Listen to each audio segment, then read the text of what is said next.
This is Gene Montrestelli, and welcome to the Tapping Q&A podcast recorded live to tape from Williamsburg in Brooklyn. This is episode 478, originally aired September 9th, 2020. Hi, everyone. I hope this finds you well wherever you are and whatever time of day you're getting a chance to listen to this. Thanks for spending some time with me today.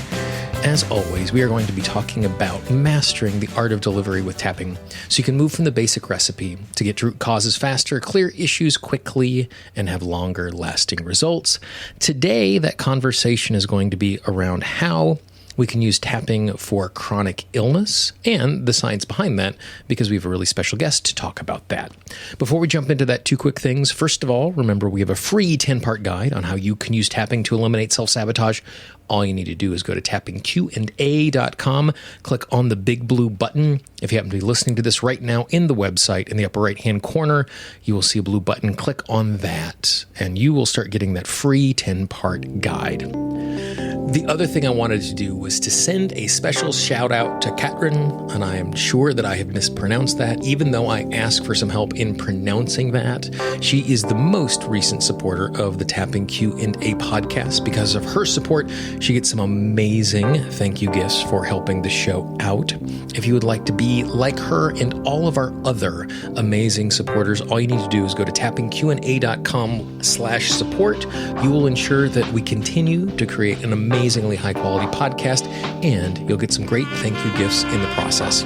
tappingqanda.com/support.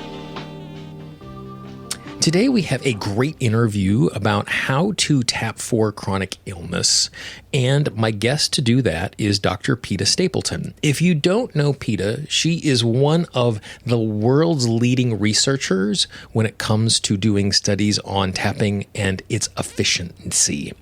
She's currently working on a couple of studies, which we talk about inside of this. The primary one that we're going to talk about today is how we tap for chronic illness. The beautiful thing about this conversation is, in my own work and with conversations with lots of other practitioners, the stuff that she and her team are able to prove scientifically are working are the things that we have kind of learned instinctually over the years. Peta has been a guest multiple times in the podcast, and we've talked about research and the history of the research. And if you are ever in a situation where you need to be sharing tapping with others, this is really valuable information. So if you go back to episodes 266, 290, and 356, I have the links to all three of those episodes in the show notes, as well as on the website with this episode, that you can hear all of the conversations that I've had with Peta over the years around the research and what we know and what we are learning about tapping. Also, if you have not done so already, I would highly recommend you purchase the book, The Science Behind Tapping. You can find it anywhere books are sold, anywhere in the world. She does this amazing, comprehensive study of all of the different research that has been done through the years all over the world and puts it in one concise place. Again, if you are in a situation where you're sharing tapping with skeptical people, having the scientific research to back up our conversations is a really useful thing. So check out the shows in the archive, links in the show notes, and here is my conversation with Peta on how we can tap for chronic illness.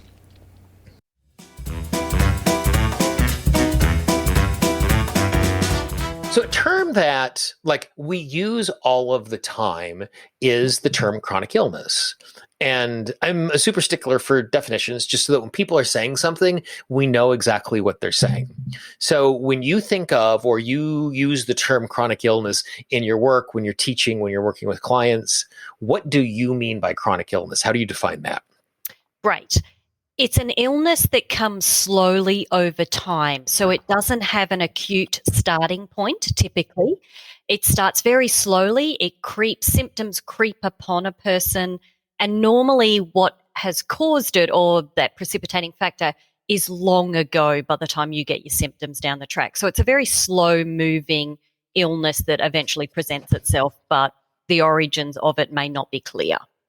So I'm guessing because that is the case, that they are things that are significantly harder in any sort of paradigm to be working with, because we're only being presented with the symptoms. We're not being presented with any sort of cause. Is that correct? You're right, that it's really hard even medically sometimes, because the symptoms may not make sense and they may not even match like a physiological biomarker test. So someone's complaining about chronic pain, but yet when they go through that medical process of determining what is this and what caused it, there's not anything in the body that necessarily says, yes, there's pain in that area, because there doesn't appear to have been an onset or an injury or something like that. So pain's a good example. And you're right, it makes it really complicated medically for a lot of patients to find out what is causing this and why do I feel this way. Is it something that is more pervasive today than it was in the past? Or is it that we now have the vocabulary to talk about it in a specific way because we're understanding that it might be coming from this other place? And so therefore, it's more at the front of mind because we know that we're looking for that particular thing. I would go out on a limb and say, no, I think the prevalence has definitely increased in recent decades. So we do have the vocab, like you said, about describing it better and understanding what might this be. But at the same time, the precipitating factors that we know are the greatest contributor, things like stress, have also increased in recent decades, which then means that's such a contributing factor to a lot of chronic illness over time. And we have more of that, which is why we're seeing that parallel, I guess, that correlation. We can be in a circumstance where we recognize this is the precipitating factor, this is the consequence. And other times we can say this is the precipitating factor, which makes this happen, which makes this the consequence. Do we understand what that middle point is, why stress is creating the chronic illness? Or are we just like, stress makes that happen, we're not exactly sure how? No, there is a bit of a formula to it. It may be influenced by individual factors, obviously, along the way with that person. But we definitely know that personality traits might kind of play a role in one particular illness, but different ones play one in a different illness.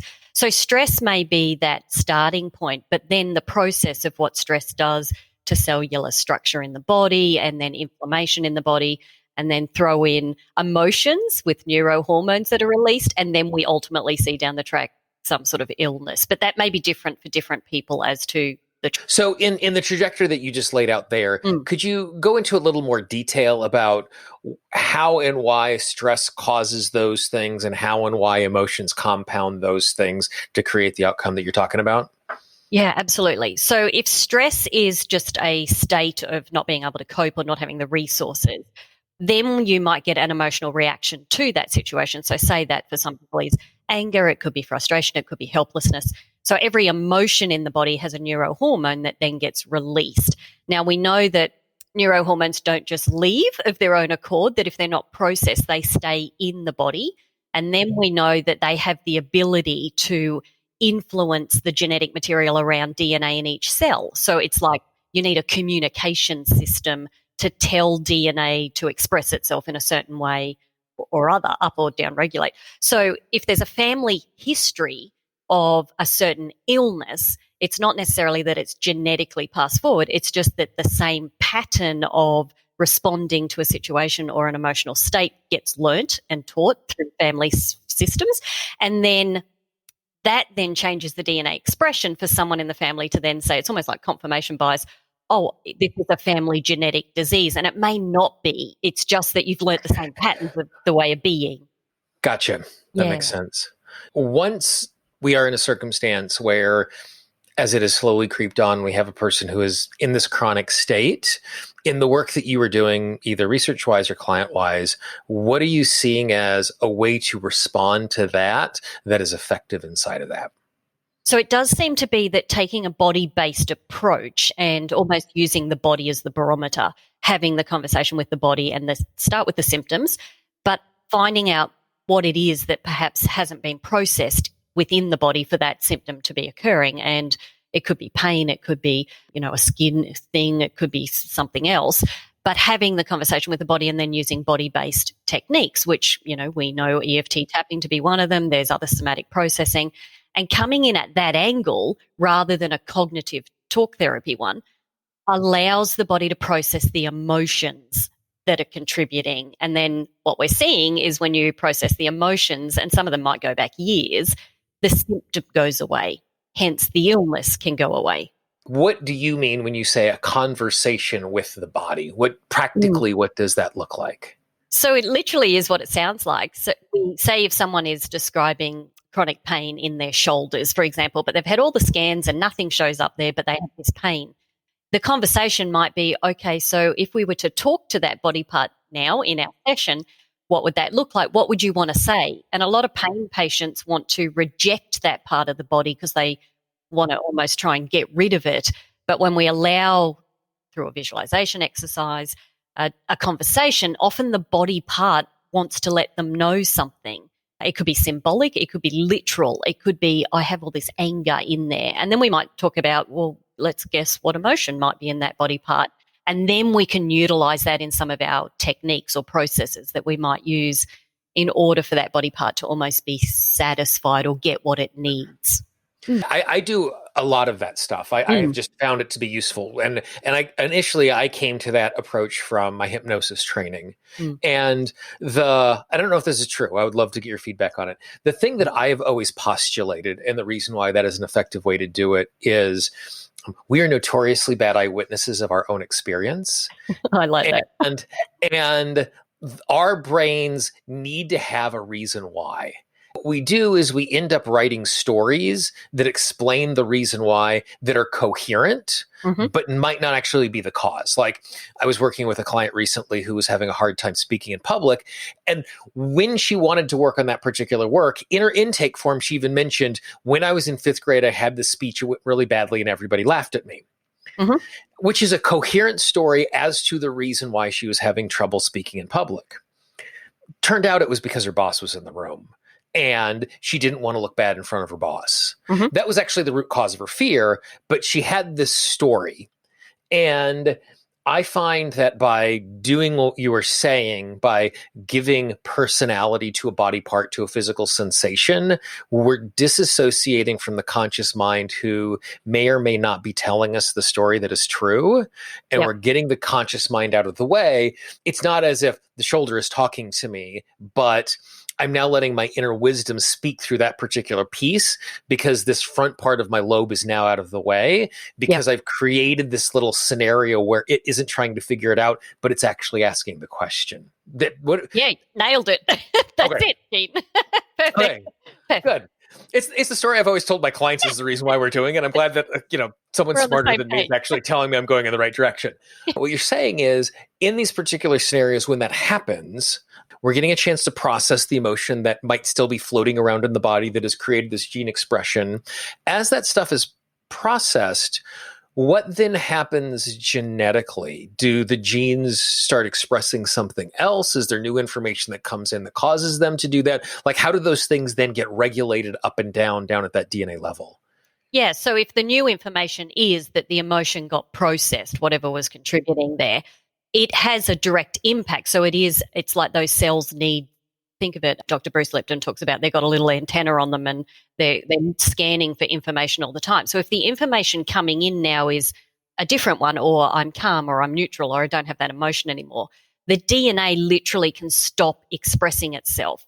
If the overexpression of DNA was creating a symptom, and then when it stops actually doing that expression, which we can measure through blood tests, then the person over time, and it might be quite immediate, but it might be within the next couple of weeks, the symptom goes away. So if that was a skin disorder, for example, it literally isn't there anymore. If that was chronic pain, the pain isn't perceived anymore. So their rating out of 10 of pain would be 0, and they're able to have mobility or flexibility. So what I like in the health field is there's it's almost like a direct test that's available to see, did this work? Because if the body's not doing what it was doing anymore and it feels good, then that's your answer.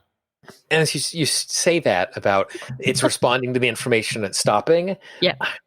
Years ago, a friend of mine was the assistant fire chief in Hilton Head, South Carolina. And so when I was down there visiting him, he took me to the firehouse, and I got to go out riding with the guys in the fire truck. And one of the firehouses had a Dalmatian, like firehouses do. Yep. And he said, "Watch this." And he turned on the alarm inside of the building, and the Dalmatian sprinted to his seat inside of the fire truck as if he was one of the firemen. Like, this is my job. I got to go. We're doing this thing. Yeah. And then he turned the alarm off, and the dog sat there a little confused, looking around, waited 30 seconds. And then you could almost see the dog kind of like, oh, okay, shrug its shoulders, and then go back to playing like it was. That when the alarm was going off, it sprung into action to do its job. And the instant the alarm turned off, it's like, oh, okay, I guess I'm not in the job anymore. I get to go back being a dog. The story that was playing out in my head as you're talking about what is going on down at this cellular level, it's almost like the emotion is the information that's causing it to fire off. Yep. We are not made to stay in the same emotional state persistently over time. Mm-hmm. If the emotion is not being processed, then at that particular level, because the information has been produced that says the emotion is going on, the body is responding as if it is true, even though we're not in that emotional state anymore. Yep. Clearing that out then makes the system go, oh, I'm not in that state anymore. Because it's not like thinking, I have been angry for the last 5 years. It's just like, oh, signal of anger, I respond in this particular way. Yep. We process the stuff, signal of anger turns off. Okay, now I process in the way that is the non-anger way. That's right, which is more our natural state. So the body is almost like Pavlov's dogs or the Dalmatian, that if it's the information we're giving it, and often, and you said it perfectly before with the story that we give ourselves most of the time is not the correct story. It's actually fiction. Right. Yeah. But it makes sense. And that's why we need it. Because we do a crap job of not having a story. Like we have to understand. Right. We have to have a story. Along this lines, I like the fact that you mentioned that sometimes people with chronic problems have a hard time acknowledging this part and hearing from it because they want to be in a situation where they want to reject this part because it's caused them so much pain. And we need to mend that relationship in that way, or at least open the door a moment so we can tap and clear that stuff. Yeah. I'm wondering if you've also run into this scenario where, because sometimes when we do this, we might be able to process through something without the story. Like we might find anger, but we don't know what it's angry about. Yeah. We might find something stuck there. Do you ever run into another type of resistance where the client wants to know why before they're willing to heal? Because there's this benefit, if I know why, I can prevent it again. We come from this tradition of cognitive therapy. Even if we haven't necessarily been in therapy, all of us know we need to talk through our problems with our friends and get some feedback. And like we know to tell the stories about what's going on. Do you bump into any sort of resistance where they're in a circumstance where they're unwilling to do the work because the story isn't presenting itself that they can understand and work their way through? Yeah, definitely. And I think the types of clients that need to know are the more cognitive ones that base their, I guess, understanding of things in the world on logic. So I'm generalizing, but they do tend to be. I'm married to one of them, so he's an engineer. So there you go, personal experience, where they like to understand the why before they're able to take the next step. And that's important to them. Now, the beauty of something like tapping may be that you can go, no problem, let's tap on that thought, feeling, in order to kind of, I say, get the elephant out of the room so that we actually then can kind of soften it. So something like tapping allows you to honour where the client's at with that approach rather than going, no, forget about your conscious, logical mind and let's just get straight to the stuff. But those patients, clients need what they need. So why not just work with it? So rather than... And so what it sounds like you're saying is when they're in a circumstance that they're angry at the part, what we're going to do is we're going to tap on the fact that I'm angry at my body for betraying me before I go in and have the conversation with the part. Absolutely. If I'm in a circumstance where I'm dealing with someone who's super cognitive, who wants to understand, tap on the fact that there's a part of me that really wants to understand. And if I give myself permission to listen, it's really possible that I'm going to understand in this process. Yeah. Exactly. And so we're just negotiating with the resistance to give it what it wants, while still getting a chance to move forward in the way we want. That's right. We're almost rolling with it rather than coming up against it and trying to logic our way out of it. We just roll with it and use it for what it is. Yeah. Whatever's presenting is the thing that we tap on next. Yeah. So inside of doing this work and research and working with folks in chronic illness, what's something that has surprised you in this process? But probably because us on the inside that are doing the work that know this kind of information, I still get surprised when, well, not surprised, but almost when a client themselves, and it's happening right now because we are running some chronic pain trials and then separately some cancer trials, where the client gets the aha moment and the insight and says, oh, I've realized what it is, or I've realized the secondary gain. That I still enjoy that process because I'm like, we know, but we also know we can't just have them understand that straight away. And it's almost like the unpeeling occurs and they get it. and tapping obviously can support them in that process. So I still sort of sit back and kind of have a bit of a, yes moment. It's that moment where Yeah. they're like doing some internal processing and you literally just see like a smile or like, like you can just see them on the inside going, oh yeah, that's what's going on. And then you see them collecting their words around it, and then you hear them saying it out loud. So it's almost like they're hearing it for the first time. I know, and they're like, I get it. It's just what it is, yeah. And they literally just light up and they glow with that. That is such a fun moment. Yeah. So as you're doing this, then the flip side of that, what is the thing that is kind of showing up as the bugaboo, or the thing that is in the way, or the thing that feels like if we could only figure this particular piece out, we could even go a step further, a step deeper, a step more profound with this sort of stuff? With this work in general? Yeah. Oh, probably the biggest bugbear is the acceptance or the openness. So I'm forever saying to people, just stay open. Even if, for whatever reason, it doesn't make any sense how this could work if you stay open. And that might be at a bigger level to our colleagues in more traditional areas of the field, that the evidence is growing, but it's almost like it's that confirmation bias that what you look for, you'll find. So if we stay open collectively, even at that bigger level in the field, more and more is, and some of it's ancient wisdom, like you said, Jean. It's not what we're coming up with in our current day. We're almost going back to what used to work. And if it works, it works. Yeah.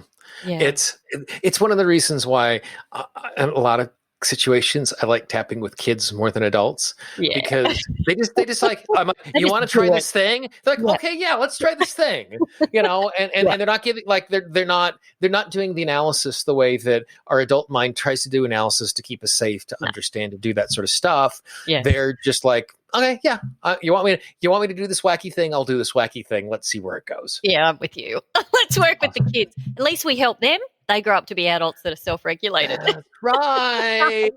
That's right. It makes it all better if we do it in that particular way. Awesome. Anything else that we should talk about when it comes to the chronic illness stuff that was going on? Actually, do this for me. Tell me what you can around the study that you guys are doing right now around chronic illness. I'm not exactly sure what you can share and what you can't as you're doing the work. No, absolutely. So we are in the process, and maybe I'll come back and update you in a year's time with all the results. So we have two different arms happening at the moment. We were approached by a local health service that is national. They were discovering, and I think this is an interesting story because it wasn't sort of some area we were looking to go into, but they were discovering that in their treatment of cancer patients with traditional chemotherapy, that type of radiation, that when they were using heat therapy, which is an approved approach here for obviously certain types of stem cell-based cancers, that patients were being flooded with memories in that treatment. And they were discovering that they had no ability medically to help, because these patients would suddenly go, I've just started thinking about things when I was 5 and 6 or was 14. So they obviously approached us to run some tapping trials to help support them. So we've now into our kind of fourth round of trials of patients that are learning how to use EFT tapping for supporting their cancer process. It could be about coping with the traditional kind of treatment. It could be about emotions that they become aware of. We know tapping works quite quickly. And I think what's coming out of that trial is that profound insight and knowing is happening really fast for patients, that they're realizing when my cancer symptoms started or I was diagnosed, that was not the start of this process. That was not the start of my illness. It was much earlier. And we've had massive shifts happening in these patients where we're obviously tracking them over time, and we'll come back to you. But yeah, it's been really, I guess, kind of heart-centering to watch these patients go through those. They go through a 4-week program with us and send me emails afterwards saying, I've had a blood test and my latest kind of, cancer markers are this much, down, and I'm attributing that to the tapping. And I'm like, wow, we're not even trying to track that, but they're getting it, So that's one thing happening at the moment. Our other thing that is a massive worldwide online chronic pain intervention. And the one thing we are tracking there, which I'll come back to you, is we're looking at adverse childhood experiences in that study. So whilst they're learning 6 weeks worth of tapping for different things to do with chronic pain, we're also, I guess, correlating that against adverse childhood experiences that we know will ultimately later on down the track end up in chronic illness. So yeah, some really good stuff coming out of that too. The thing, and oh, that's awesome. I'm excited to hear how things are going. I am just so happy there are people like you in the world who are doing this stuff that makes it easier for people like me to explain this stuff. But the thing I love in what you said when you're talking about the cancer stuff is they brought us in to find a way to support. And it's not fix, it's not transform, it's not heal, it's support. And I think that having that disposition in any way that we show up as a helper, be it a tapping helper or not, saying that I'm showing up in support and now I have experience, I have expertise, I might be able to offer you support that you didn't expect, but it's such a less me focused as a practitioner approach. And it's a client focused approach that I think is and it's one of those things that is just part of your vocabulary because that's the way you approach this. Like, I know you well enough to know that's what you're doing. Yes. But to have a piece of vocabulary like that to challenge all of us in the work that we do, to think about the work in that way, that's such a useful word to think about the work that we're doing. So I really love that particular piece as well. Thank you. Awesome. Yeah, and I think that really is it, that I'm, even with all of our somatic approaches, hypnosis, NLP, whatever it might be, we're supporting the body. So we're supporting the body to do what it needs to do and process. And yeah, you're right. I'm going to take that away myself. One of my favorite ways of thinking about the placebo effect was calling it remembered wellness. Oh, wow. That's really good. That it was because of the person being shocked out of what was going on because they were doing something that was supposed to be helpful. The body remembered how to be well because of that gentle reminder. So even if the thing wasn't, because oftentimes when people hear placebo, they think, oh, it's something that is fake. Like the effect is real. Like there's real honest transformation. Yeah. It's just not happening because of the mechanism that's being applied. No, that's right. So it must be coming from somewhere else. I'm going to pitch that for my lectures, Jean. That's going straight into the lecture. Remembered wellness. Love Remembered it. wellness. Yeah, it's perfect. Fantastic. Great. Perfect. Well, as always, Peta, thank you so much for your time. And even more importantly, thank you for your really awesome work. Like I'm so excited that you're doing this stuff. Absolute pleasure. Thanks for having me.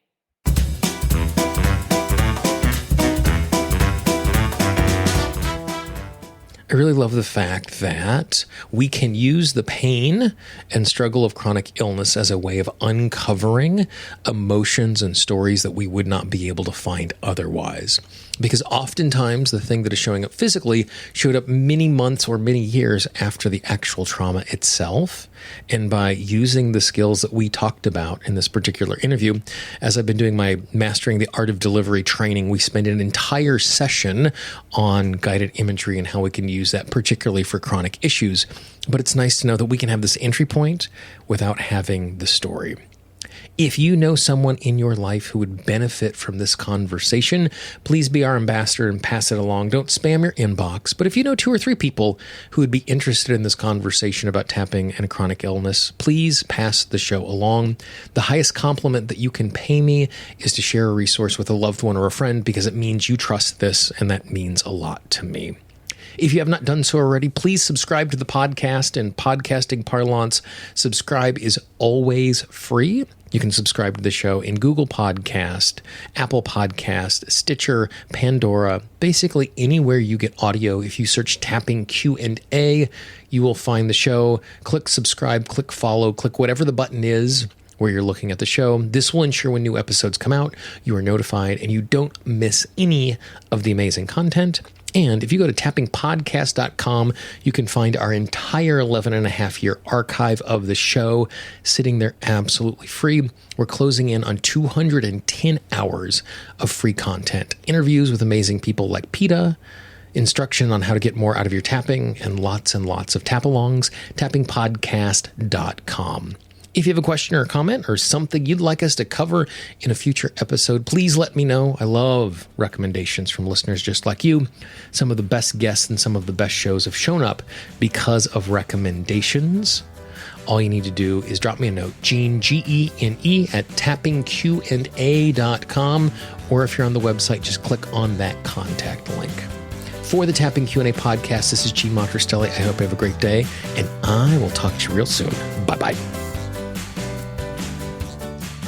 The Tapping Q&A podcast is copyright Gene Monterostelli Tapping Q&A. All views expressed by guests are those of the guests and not necessarily of Gene Monterostelli and Tapping Q&A.